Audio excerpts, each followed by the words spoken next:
Welcome to the Family Life Blended podcast. I'm Ron Deal. We help blended families and those who love them pursue the relationships that matter most. Welcome to our Thanksgiving edition of the podcast. This is releasing just days before Thanksgiving in 2023. I'm joined in the studio by our host of our monthly Women and Blended Families live stream, Gayla Grace. Good to be here, Ron. It's always good to have you here. Thanks for joining me. You bet. We're going to spend a little time today talking about gratitude. Gayla, I imagine you've got some plans for Thanksgiving? I do. They change every year. Yeah? But Who does the cooking? Does Randy do some of the No. Well, sometimes we barbecue the turkey on the grill. cooking? Yeah. Oh, man. Yeah. I'm coming over. It's good. It's really good. You inject it with all this stuff and, Mm. marinate it overnight, and then he cooks it on the grill. But the rest of the cooking's on me mostly. We have found a place that smokes the turkey. Oh, really? And I have fallen in love. I tell Oh, you, it is just so well done.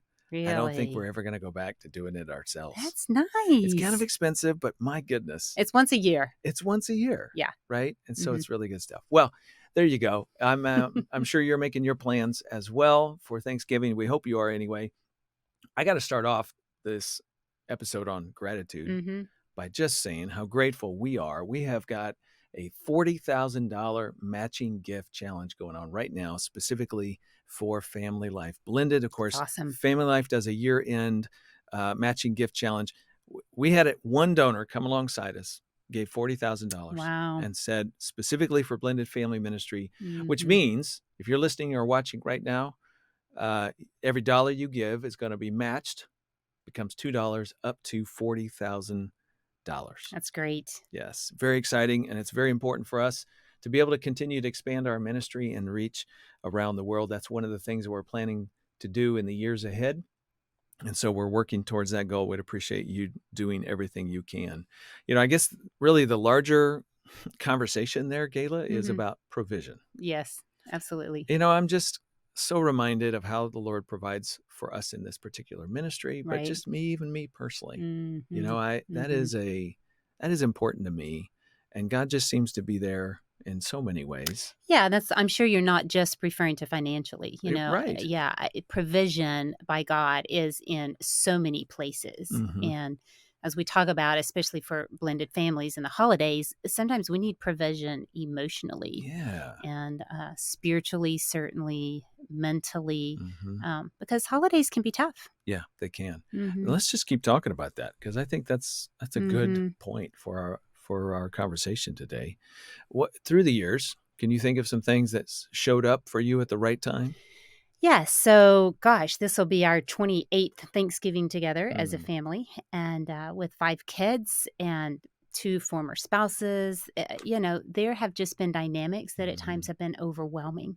And I have had to kind of sit back and think about things that we talk about a lot. For instance, being flexible with the schedule and try to start planning it ahead of time so that this is the week of Thanksgiving, but we've got Christmas afterwards. And so moving on into that season and all that goes on, and being sure that you're cooperative with your former spouse, because it doesn't serve the kids well Mm. if we are combative or refuse to be flexible, and then they get stuck in the middle. And we got to think about the kids and Yeah. their needs also. And sometimes we get so caught up in what we want and what we're planning, and we have to also consider, okay, but that might be more than little Johnny can handle, and the back and forth stuff is too extreme for this year if there's other things that are going on. So just we have to consider other people's needs too, and Yeah. not just ours. I just think about our life together as a family and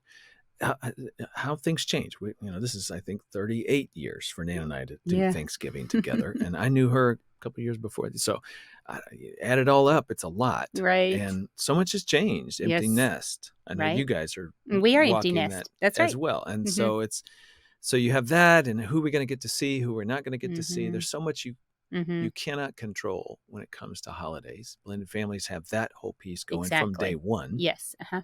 And so maintaining some gratitude in the midst of helplessness, that's super hard. Mhm. That is just really hard. And it's Mhm. really always been one of those questions of faith that people have when walking with God. Like, Lord, why won't this work out the way I would like Right. for it to? Right. Yeah.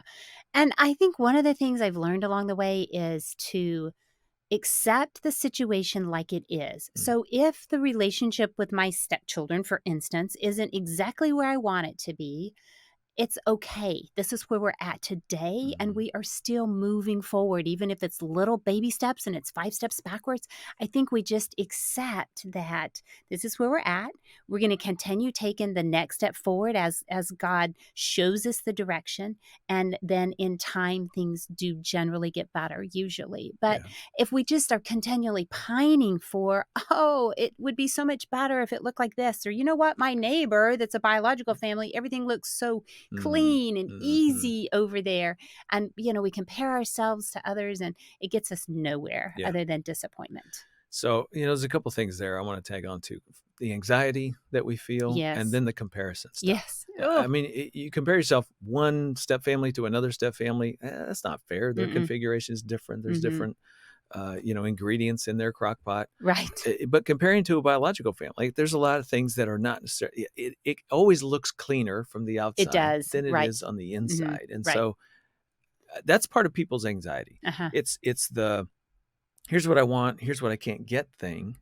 And that, I think, it just becomes, a little demon in your soul, Well, stealing your gratitude. yes. And you know what contributes to that is social media. Mhm. And Yes. because what we put on social media looks great Uh-huh. and our table is beautiful and everybody is there and everybody is smiling, but what's really behind the scenes Yeah. is probably not so pretty. And so sometimes we might need to step away from social media Mm. just for a day or two if it's going to create additional pain for us. There's been times I've just thought I don't need to go there because it's not going to be a perfect holiday. I have pain in my heart right now. Yes. Maybe if you're in a situation like that, just be careful in Mhm. what you're exposing yourself to. Yeah. Again, listener, viewer, there's always somebody who's not at the table that you wish they were. Absolutely. I can relate to that. I know you can I relate to can. that. There's circumstances about that you can't control. There's something going on in a child's heart that you're nervous about or anxious about for them. Right. Um, there's a lot. And so, how do we step back and focus on joy? That's not to say that you minimize the problems. I think anybody who's listened to more than one of our podcasts knows Right. that we don't avoid issues. Right. We don't, in fact, we're telling people to step into grief on a regular basis, for example. Yeah. So we're not saying pretend and act like there's nothing that concerns you, but I think joy is that thing that rises above our circumstances hmm and looks through it and looks past it, tries to say, Lord, help me have the wisdom that I need to understand what's going on in my life and not let this this concern, dictate everything about me. I've still got to try to bring a sense of wisdom and grace to our Yeah. circumstances. Yeah, and you know what I really feel like God has been teaching me lately is to trust in Him even when we don't understand the circumstances or we don't like the circumstances. Mm, We are still going to trust that God is going to walk with us and that God has different plans than ours sometimes. Isaiah 55:8 is all about mm, my ways are not your ways. And sometimes we just have to latch on to that. mhm. And we may not understand his ways. Oftentimes we understand things backwards, right? I mean, I can Yeah. understand Oh, things that yeah. happened 10 years ago a whole lot better That's than right. maybe what's going on in my life right now today. And yet, am I still going to trust God and allow him to guide my steps? Absolutely. Mm, And I think that's where we can find joy and peace in knowing that he is still right here with me. We can either focus on our problems or we can focus on God's presence in the midst of our problems. it's well said. Um, a few things you're grateful for, and then let's share some things we want to encourage our listeners to be thankful for during this particular Yeah. season. I'm thankful for family. I'm thankful for my big, messy, blended family. I mean, we've had a lot of tears, but we've had a lot of joy Mm, too. And now with all the kids grown up, relationships still aren't perfect, but yeah, you know what? There's a lot of love. yeah, And not everybody will be at our table at Thanksgiving or at Christmas. right. We've got a lot of kids that live out of state, one out of the country. One other country. And so I'm thankful for who's there Mm. and how we can have laughter and joy in the midst of whatever is Mhm. going on. I too am grateful for my wife of 37, going on 38 years, not too far away from that anniversary. Our 3 boys, and Mm. my oldest is married. Our daughter-in-law, we love her, and we just love so much about our relationship and how we Mhm. engage one another and stay connected. And that's so very important. I love my job. I Yeah. love what I do. I get to Mhm. help people live with Christ and for Christ and impact the generations. And I just am honored that I get to do that day in And and day out. offer hope. Yeah. Because I've been in seasons of hopelessness in our blended family, and Yeah. I am thankful for the opportunity to offer hope, even if people are not in great places, just to give them hope that it Mhm. can turn around. Yeah. And I'm very grateful for FamilyLife too. hmm I mean, I think about you and I both are passionate about blended family ministry, right, and we also know that the economics of it don't always work out well. right, And so people who are on their own have a hard time finding a voice and finding an audience and being able to yes, communicate. And Family Life has given us an opportunity to do things like what we're doing hmm right now, right, to talk and create videos for people and to reach around the world. And that's super, super exciting to have that partnership. And right. I'm glad you're here. hmm I mean, you've expanded our team dramatically. And so it's wonderful. Well, thank you. It's a privilege to Mm, be part of Family Life, and I love their mission of every home a godly home, mm. and that every home includes blended family homes, and It I'm so does. thankful for their focus Yeah. on those families too. And for our leadership and their willingness to say, yeah, we're going to invest Right. in this. hmm Um, Thoughts and perspectives for our listeners and viewers about the Thanksgiving, the Yeah. week, not just the week, but this time of year. Yeah, thinking back over all the years as a blended family, and when the week of Thanksgiving comes, and we know that it's all about Thanksgiving, but you know what? What if we don't have a thankful heart? Mhm. What if we are Mm. in circumstances that it's really hard to be thankful for? I think about some of ours. When Randy and I married, he had custody of his kids. They were with us all the time. And then that changed as his daughter moved into her teenage years and she wanted more time with her mom, and her mom was living out of town from us. And so she went to live with her mom. And then a couple of years later, his son kind of walked through the same thing. And those first few holiday seasons when we didn't have them as much as we wanted, as much as we were used to, and we were grieving. Mhm. And I don't know that we could have identified it as grief then, but I know now that's what it was. And yet I again go back to the scripture I mentioned earlier about God's ways are not our ways, because what happened then within the course of just a few years is their mom was diagnosed with cancer and she passed away. Certainly we didn't know that. We had no idea that was going to happen. And yet his kids got to have extra time with their mom, some healthy Mhm. time with her before she got sick and then passed. And who could have ever predicted that? And I think that's the thing that I've learned about blended family life is, and life in general, there are unexpected transitions that happen. Yeah. And there are some seasons that are harder than others. But can we still sit back and say, I'm trusting you, God, to walk through this with me? Your Mhm. ways are different than mine. Randy would have said, no way did I want my kids to go Mm. live with their mom during Yeah. that time. And yet we're thankful now for the time they had with her. Mm. Wow.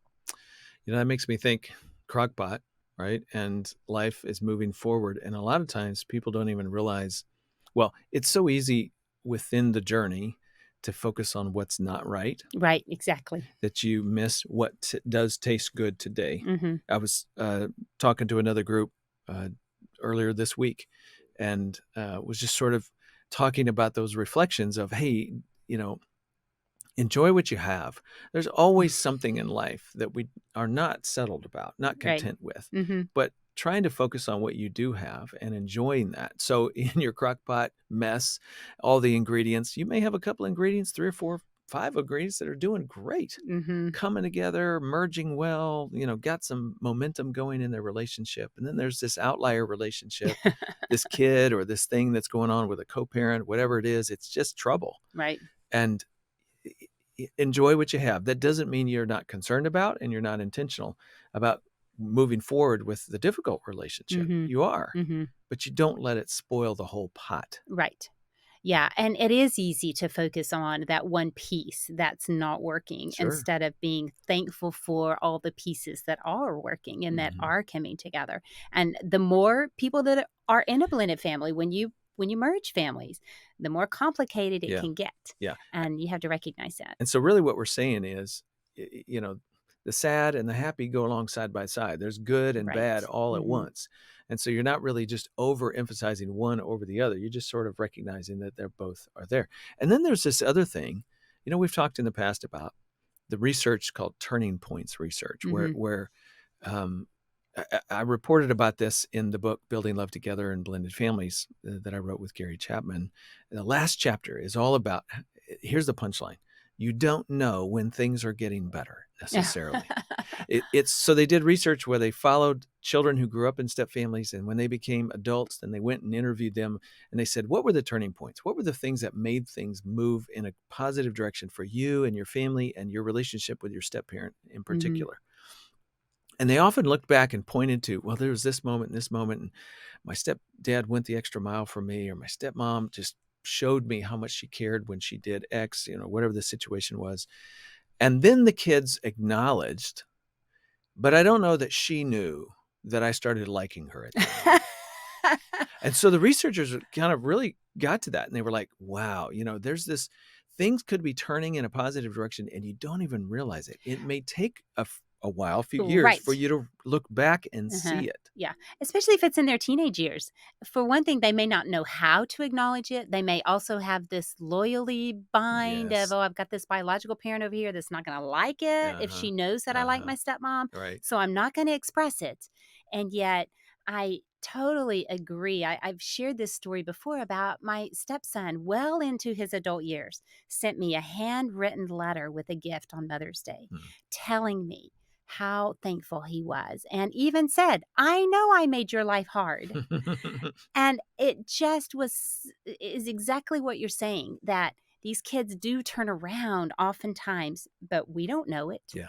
So the point is, you may be focused on what's not going well and all the stressors in your heart, and things actually could be Getting better. shifting in a Right. better direction. You just don't fully realize it yet. Yeah. So hold that. Like, there's something about believing and trusting in what is not yet fully realized, Mhm. so that your heart is still attuned in the right direction for that. And latch on to every little thing that you see. If Hmm. your stepchild has some way that they recognize you, or something that you haven't seen before, just kind of tuck it away in your Hmm. heart. I Hmm. remember Randy telling me one time that Jamie, which was my daughter who was difficult for him for many years, and as an adult, or I don't know if it was late teenage years, she had called him and he didn't answer, and she leaves him this really sweet message. Hmm. And he said, I kept that voicemail for so long, and sometimes I needed to replay that voicemail.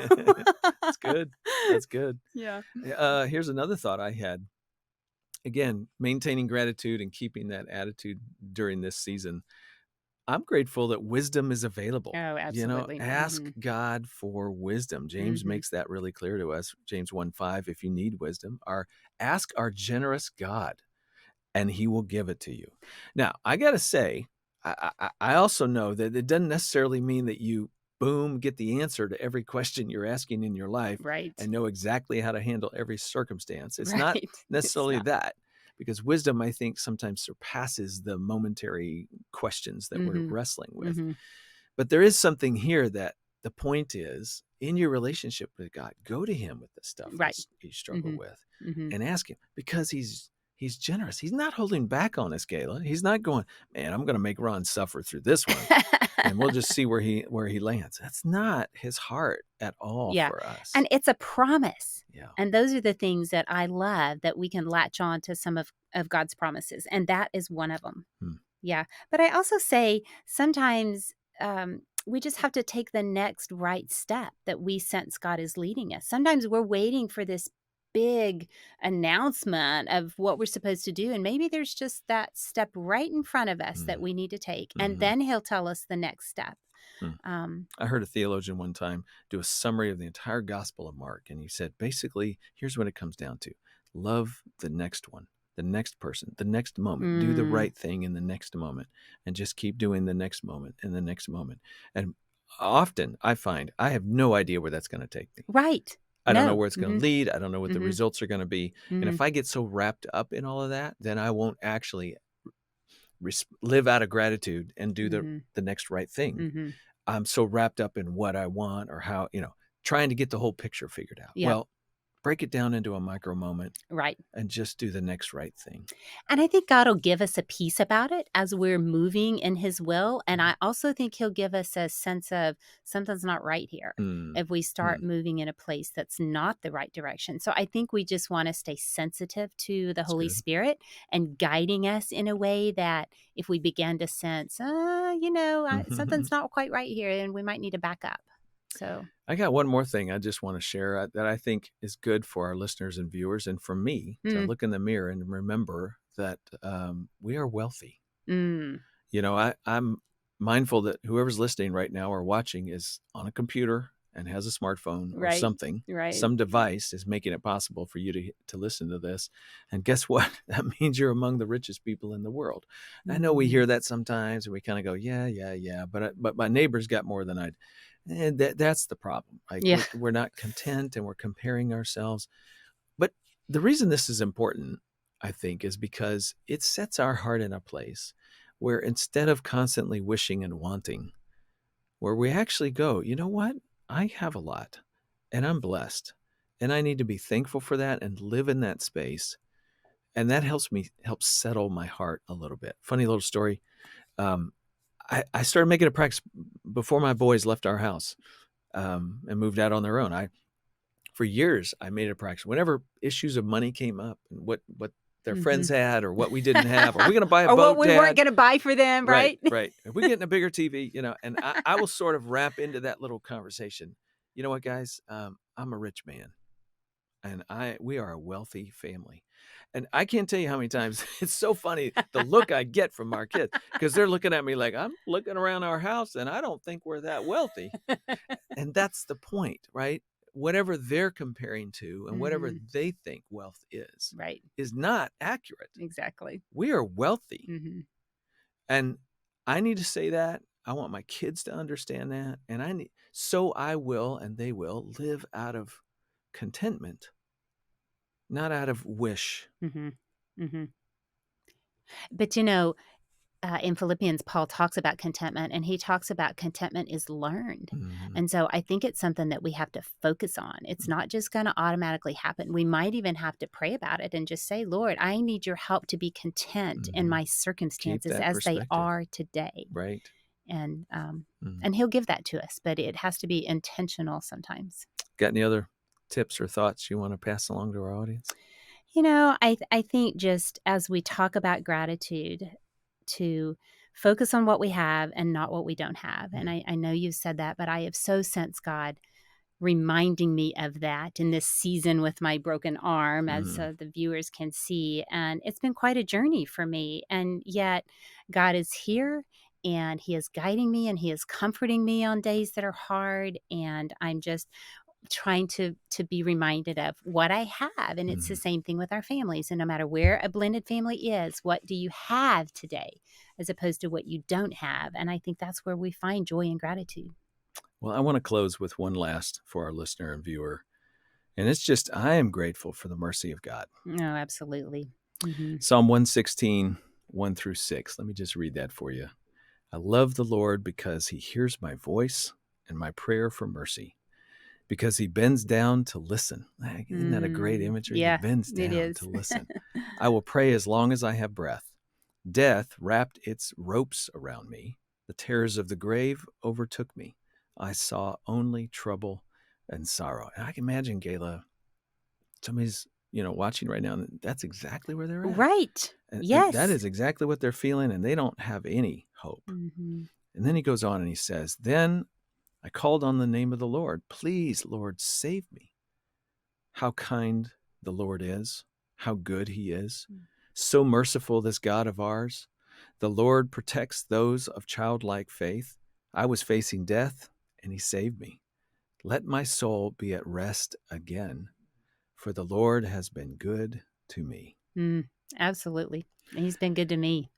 There's a song by the group We the Kingdom. It's called Yes. No Doubt About It. The chorus goes like this. There's no doubt about it. I'm on my way home. I'm not yet where I'm going, but I'm a long way from where I was. Praise It God. gets me every time because I look back at my life and I think about what a mess I have been at different places Oh, me and too. seasons and still Yes. can be. Right. And I think I got a long ways to go, but I'm not where I was Right. by the mercy and grace of God. And I know that God's kindness is so very kind and rich. I don't deserve it, but he's gently leading me closer to him. I just don't have any choice but to worship and try to serve him as best I can and surrender to this God who has given up so much for me. So, listener, viewer, we hope the same for you. I hope you will cherish this mercy throughout this week and beyond, because he is lovingly and molding you. He is lovingly molding and shaping your heart for his good purposes. You can trust him. Exactly. Well, if you haven't subscribed to this podcast, we would love for you to do that. And do you know what would make us very grateful? If you would take a minute and write a review or a rating, share that. That helps us reach other people as well. By the way, Gayla, we have heard from a number of people recently. Listen to this. Kylie wrote to us on YouTube. Thank you for your channel. I get so much out of it. Wow. Someone on Instagram said, thank you for what you're doing. It's much needed in an undeserved area. And someone wrote to us by email saying, I really appreciated everything you guys unpacked as far as who I am, whose I am, and what I am worth. This podcast really touched my heart, and I thank you. That's great. Well, you are welcome, and we're glad that they tune in. Yes. I do want to remind you that our year-end matching gift, $40,000, is sitting in front of us. The money needs to come in the month of December before the end of this calendar year, 2023. So if you're listening and you can just do something, help us reach that goal. Coming up, don't forget the next Women and Blended Families live stream, Tuesday, Right. December 20th. December 12th. Excuse me, December 12th. Thank you for correcting Be a me. little far in the month. Yeah, it would. Because we're going to talk about all things related to the Christmas season and blended families and how we manage the schedule and the former spouse and our kids and the school and all of it. All of it. Yeah. Coming up December 12th. 12th, Tuesday, December 12th. 2023. If you live in the DFW airport, no, you don't live in an airport. If you live in the DFW area, if you're in the DFW airport, I'll see you on a pretty regular basis. Oh, gosh. Make plans to be a part of our next Blended and Blessed live stream. That's going to be Saturday, April 27th. Yep, we're way out in front. We want you to get it on your calendar. It's going to be in McKinney. If you don't live in the Metroplex, that's okay. It's a live stream. You can tune in from anywhere in the world, and your church can host it for couples in your region. We would love to have you be a part of that. Check the show notes for more information, and you can join us. Okay, next time on the Family Life Blended podcast, we're going to be talking about parenting adult children and stepchildren with Dr. Charlotte Melcher Smith. That's next time on Family Life Blended. I'm Ron Deal. Thanks for listening. And thank you to our production team who makes this podcast possible. We appreciate all that you do. Family Life Blended is part of the Family Life Podcast Network, helping you pursue the relationships that matter most.